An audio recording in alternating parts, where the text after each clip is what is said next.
Welcome to another episode of The Brand Called You, a podcast and podcast show that brings you leadership lessons, knowledge, experience, and wisdom from hundreds of successful individuals from around the world. I am your host, Ashutosh Garg, and today I'm delighted to welcome a very, very accomplished entrepreneur, a podcast host from the US, Elysabeth Alfano. Elysabeth, welcome to the show. Thank you for having me. So happy to be here. Thank you. Elysabeth is the Chief Executive Officer of Vegtech Invest. She's one of the foremost plant-based business experts in North America. She's the host of a podcast named The Plant-Based Business Hour, and she's earlier worked for IBM and Kellogg, technology and food together.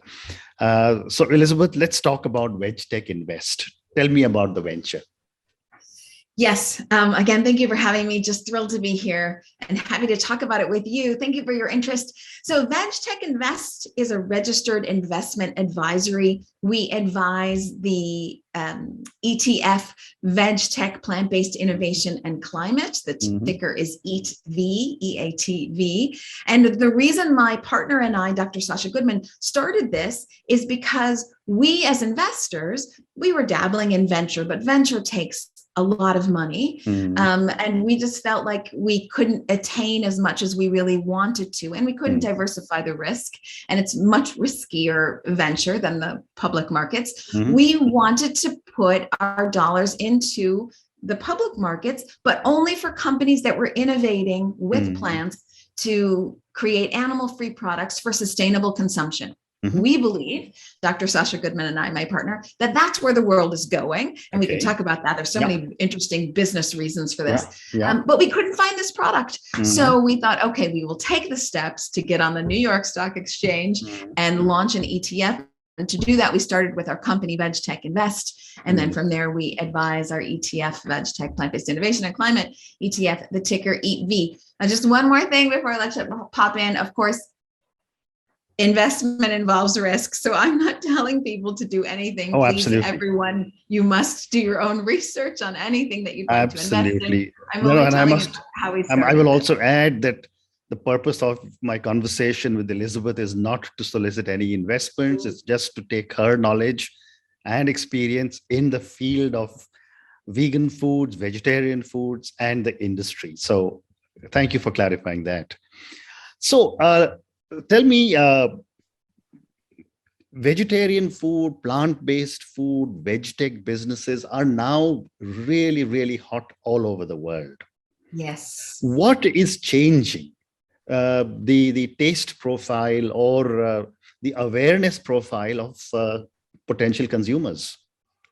Yeah, I love this question, and I'm going to do a deep dive. I'm just remembering quickly in the back of my head, compliance always wants me to say that if anybody does decide to go looking into Vegtech, I want you to have all the information so that you educate yourselves and the decision is up to you. Sure. So to get your hands on a prospectus so that you can read and have information, you can go to eatv.vegtechinvest.com. I do this because compliance wants me to make sure that if ever I talk about anything, everybody has all the information. Sure. Okay, so why are people so interested in vegan and vegetarian foods all of a sudden?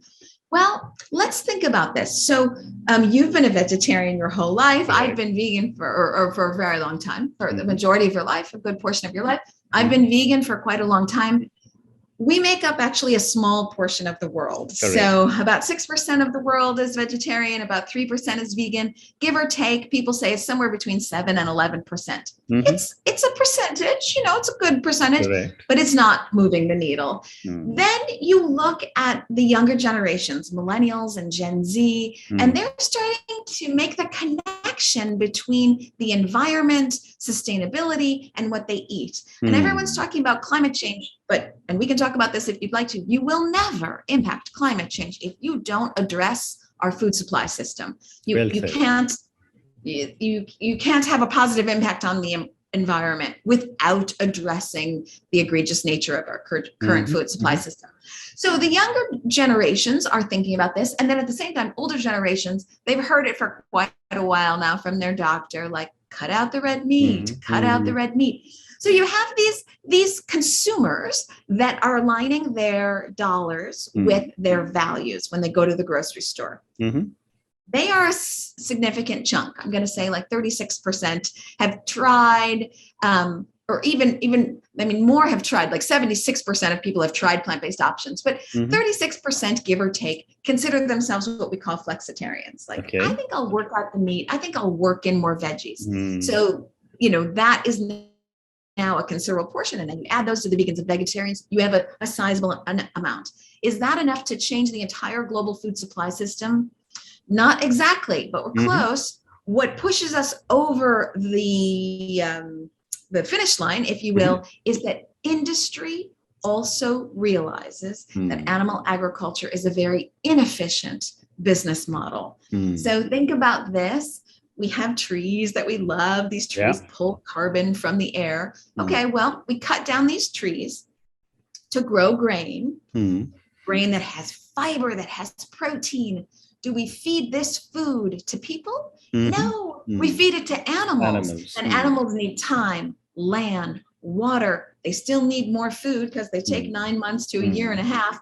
Got to cut down more trees. Again, we need those trees because of carbon, but okay, pulling carbon from the air, but okay. We cut them down, grow more. It's just very inefficient. And as the UN states, we're going from about 8 billion people today to 10 billion people by 2050. You're not getting more land and you're not getting more water.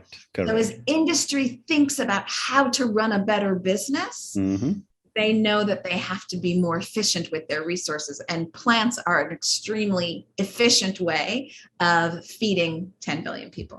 Amazing, amazing. So, before I go further, you did talk about climate change also.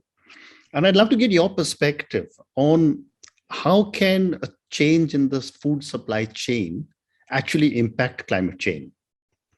Yes. Boy, this is a very deep dive. First of all, we talked about cutting down trees. Okay, correct. So feeding animals, not even feeding people, just feeding animals is a major source of deforestation. So deforestation, if you have more trees, then you'd already be filtering out more carbon. So there's that. Animals produce an enormous amount of greenhouse gas emissions. And I can look this statistic up. I want to say 14.5%, again, according to the UN. I'll get you these links for your podcast later. Because I want everyone to see the links. It's important everyone gets the information on all of this. Sure. 14.5% of greenhouse gas emissions coming from animals. Wow. And why is that? Again, we said there are about 8 billion people on the planet today. We slaughter 80 billion animals every year. So there are 10 animals to every person every year. So it's very hard for people to understand the scale of the food supply system that we're talking about. So, for example, one might hear in the news sometimes like, oh my gosh, a Tyson chicken truck turned over on the highway and, 1 million chickens are dead. And we're all horrified. This is nothing to Tyson, right? This is like a rounding error. There are so many animals in the system, and these animals defecate, these animals breathe. Now, so we haven't even talked about the waste streams, because a lot of the waste from these animals isn't even treated. It's just going into the water supply. So we haven't even talked about water supply yet. So you see these things really start to add up when you're talking about the environment. Amazing. Yeah. And then I'll just say one last thing. There's actually a transportation factor here. So, for example, Australia ships live animals to the Middle East, shipping animals to China. It's shipping horses. This is actually quite common. So if you're thinking about that happy commercial with the happy cow and the one happy farmer and all green grass, that's not the situation in factory farming. And the only way to feed people is factory farming. So that's the only way the math works. And it's not going to work as we continue to grow. But it's very heavy to ship animals. So there's also that, the fuel used for all that transportation. So when you start to think about how we can better use our resources on this planet, you realize you can get protein, you can get fiber from much more efficient sources that are faster, that can actually be more nutritious. There's again, back to the doctor, there's a lot of issues with, meat has no fiber, meat has a lot of cholesterol, meat has trimethylene and oxide, so when you start to think of all these things, you think, well, gosh, we can do better. And that's what's happening now. And again, it's happening because industry is not roadblocking this. They're getting behind it as well. They're not moving super fast, but they are moving. Amazing. So, you answered a part of my next question. Okay. As I was growing up, a lot of people would tell me you're vegetarian and you don't get any substantial proteins in your diet. And therefore you must have animals. I mean, I never ate it, but I'd love to get your perspective. And I think you answered part of it already, but there is this myth that if you don't have meat, you don't get proteins. What is your perspective?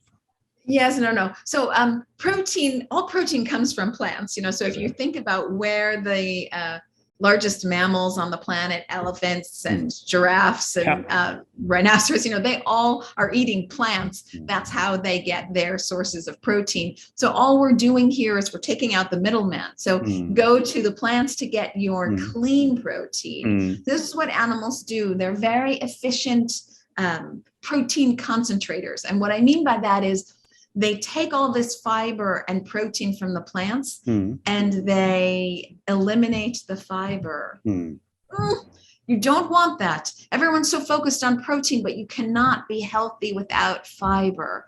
So really what you want is fiber and protein, and that's plants. And so all the animals get their protein from plants. We should just go to the plants. And I believe, there is enough evidence available now that if you are on a plant-based diet, you can be as healthy, maybe healthier than people who are on a meat-based diet. Oh my word, yes, I would say much healthier. A heavy meat diet is going to contribute to things like diabetes, heart disease, colorectal cancer, high cholesterol. You can, because you don't have fiber. This is the thing. You really want that fiber to push through things through your system. So no, I would argue that one would be much healthier on a plant-based diet.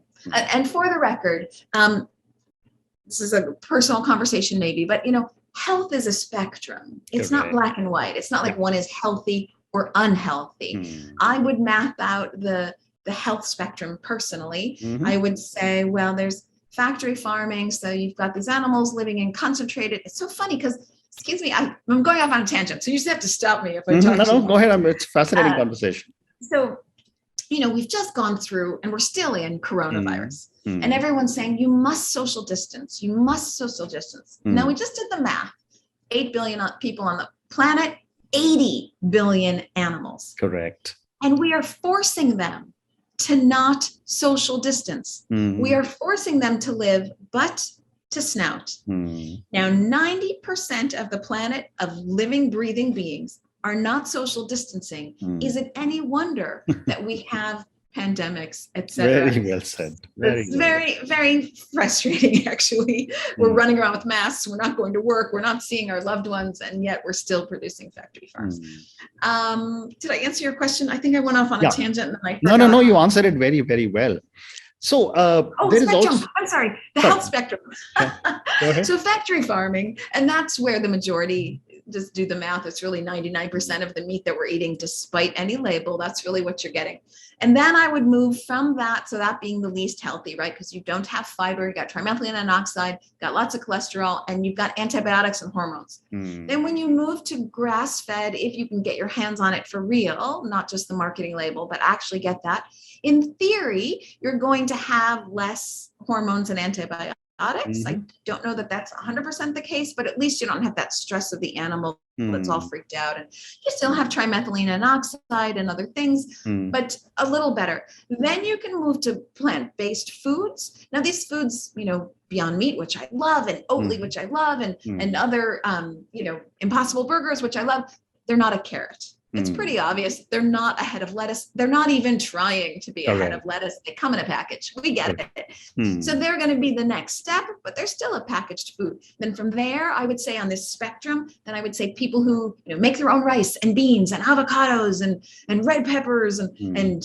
maybe tofu, maybe not. Who cares? Whatever they mix together in this really healthy bowl, they're doing some cooking at home. Then the very final step was, people who are raw vegetables. That's all they're doing. So, it's just a spectrum, and you want to find your place therein. Correct. No one's going to be raw all the time. We're trying to just move away from meat all the time. Just find your cook sometimes. Maybe you have a Beyond Meat burger. Maybe you have a salad that's raw. Just kind of dance in and around there. It's a spectrum. Very, very well said. So, a little while ago, you mentioned that the total number of or percentage of vegans and vegetarians is between 6 to 11% of the world. As someone who knows this business well, do you see this trend increasing? And is it happening in only the developed world, or is it happening all over the world? Well, I sure do love this question. Very interesting. I do see this number increasing. In fact, I think in 25 years, I'm making long-term predictions here, but in 25 years, I think the next generation, or maybe the generation after, will say, I can't believe they used to factory farm animals. Wow. That's what I think. I think eating plants in all its forms, in the super healthy form and in the less healthy but super convenient but healthier form, I think that will just become the norm. And I'd love to say it is consumers, and it is. Consumers are pushing with their dollars. Don't get me wrong, they really are. But as more and more meat companies want to have better business models, they're going to be making more and more plant-based products, because a lot of meat companies already make plant-based products. JBS, largest meat company in the world, I believe, has plant-based products. Maple Leaf out of Canada has plant-based products. Smithfield, pork producer, has plant-based products, and there are more. So as these companies have more and more plant-based products, they're going to be spending more advertising dollars on telling everyone how manly it is to eat plants. Fantastic. So I think it's this kind of cultural shift that will happen as the business model shifts. So, continuing the discussion on plant-based products, which look like meats or taste like meats. I remember 30 years ago when we moved to Singapore, they used to be on certain days, the Chinese would eat what they would call vegetarian food, because on some religious days, and all the food that was made, so they should be called a mock chicken and a mock pork and a mock, seafood. And it was entirely soya based. Is it still soya based, or are there other ingredients coming into the plant-based foods? This is such an interesting branding question for young plant-based businesses. So there's a bunch that happens with soy. So soy has lots of subsidies around the world, and it's already mass cropped because it is what you feed animals. So if you say to yourself, I don't want soy, you're already getting gobs of soy because you're eating animals and that's what they're feeding to animals. So soy is convenient. It's subsidized. So it's very inexpensive, and it's very functional from making plant-based options. It's very functional.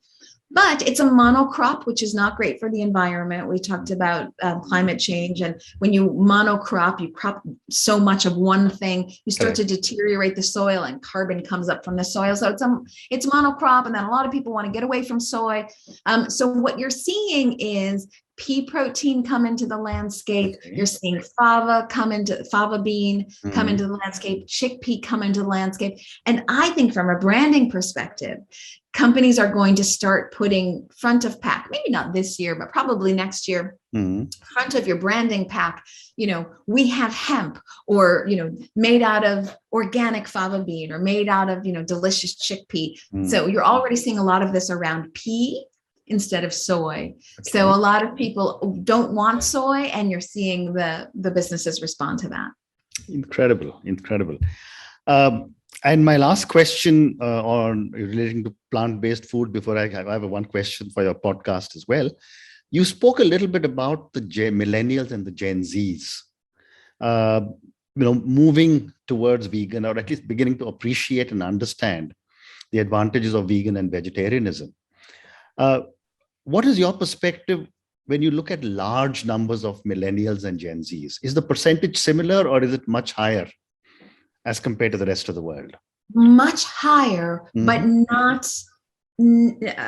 I find that millennials and Gen Z don't like to define themselves so much in anything that they do. They don't want it to be black and white. So they don't want to have to say, I'm vegan all the time or I'm vegetarian all the time, but they're flexitarian. So in large numbers, again, I think about 36% are flexitarian. And so they're much keener on, what is the impact of this product on animals, on the environment, on our water supply, on our land usage, as well as other social important things like, who's running this company and what do they stand for? And then they care about their health.